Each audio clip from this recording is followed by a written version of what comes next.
So now we are going to make sugar syrup. Okay, sugar syrup is one important component in making layered cakes. Okay, so this is a simple syrup. We call it simple syrup. Okay, and the ratio between the water and the sugar is 2 parts water to 1 part sugar, like 2 cups of water to 1 cup of sugar. And when you need that not too much, like if that quantity is too much, then what you do, 1 cup of water to half a cup of sugar.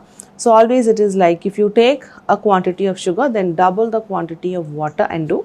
So this in this by itself is a right amount of sugar for me when I am going to use it on the cakes, because the sponges in which the sugar syrup is going to be used, the sugar in that sponge by itself will be little lesser, considering the fact that the sugar syrup is going to come there. So those sponges by themselves are not very tasty to eat, because they are meant to be in the layered cakes, and if sugar syrup is going to be there, the cakes have to be made layering using the sugar syrup in the sponges. Okay, so at times when you feel if this much of sweetness is too much for your preference and palate, then you could reduce the amount of sugar. Say for example, for 1 cup of sugar, now what I am suggesting is a half a cup of, 1 cup of water to half a cup of sugar, right?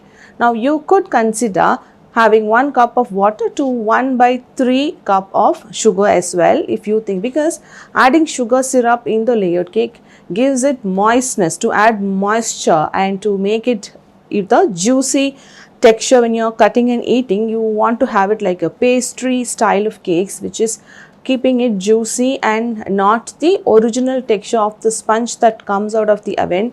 You eat a plain tea cake, we don't want in certain cakes to have the plain texture of the cake as it is to layer, fill and frost.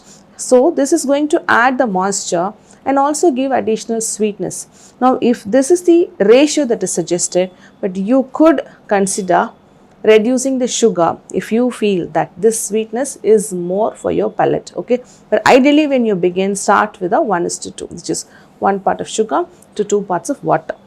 Now before I begin adding the sugar and the water into the saucepan, I am going to allow it to heat, boil, and once the sugar completely dissolves, then the making of sugar syrup is done. You don't want to allow it to keep boiling for more time, and there is no consistency or anything that we are going to look at. We are just going to allow the sugar to dissolve. Okay, so I am just switching on the stove, and then you can keep mixing and allow the sugar to completely dissolve. Okay, so now while that is dissolving, let me talk about a few flavors in which you can do sugar syrup. Say in the Black Forest cake, we will be using cherry syrup to soak the fruit, soak the sponge. Okay, and there are times when if you have to make a lemon flavored sponge, then you are making a vanilla cake. Okay, so maybe in that vanilla cake you could add zest of the lemon and give a little bit of the lemon's flavor in the sponge. So if you have to add more lemon's flavor in the sponge, then you could consider adding the lemon zest and the lemon juice itself to the sugar syrup.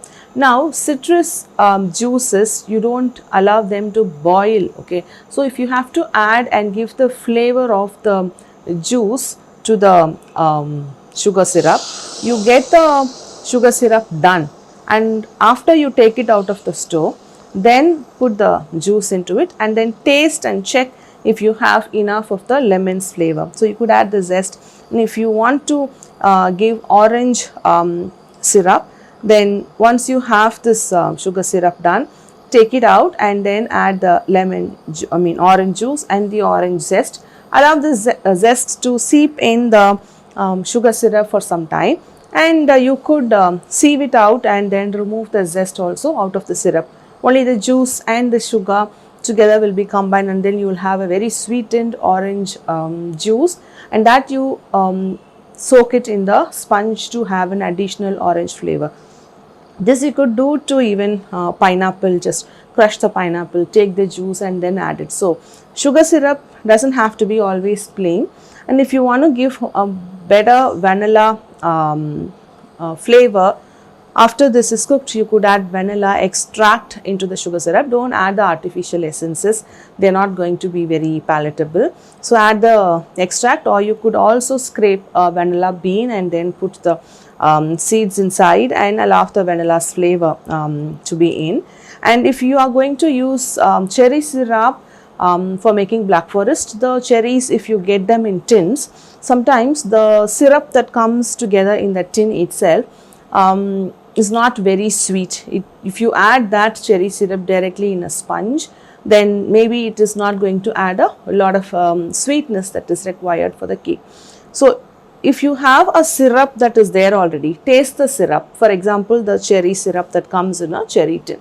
Now take half portion of the cherry syrup and half a portion of the sugar syrup that you've made using this ratio, and mix the both and get to the the quantity that you want to soak your sponge, and there you have your cherry syrup, which means it is a sweetened cherry sauce, the cherry juice that has come from the tin. So cherry syrup from the tin and half of the sugar syrup that we made will make the cherry syrup that will be needed for the black forest cake that we will be using in this particular course. The other variations I just spoke about can be used in a lot of other places to flavor your sponge, giving that additional punch of the flavor from any of the fruit juices that can be incorporated with the sugar syrup. Okay, so now this is beginning to boil, and once I have it boiling completely, I'll just stop cooking, allow this to cool. So this is part of the pre-prep, and you want the sugar syrup to be completely cooled. In the fridge will be really good.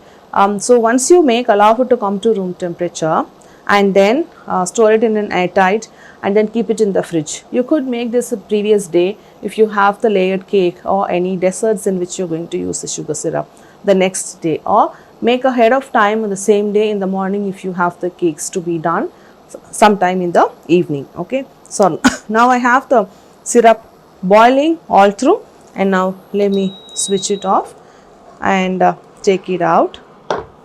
Now this is the time when I could add the lemon zest and lemon juice and check for the taste, and then pour it into the bowl, allow it to cool completely, and then store it in the fridge to cool down completely, like chilled, and that is when this is ready to use on the cake. So that's how we make sugar syrup with a lot of variations that we've learnt now.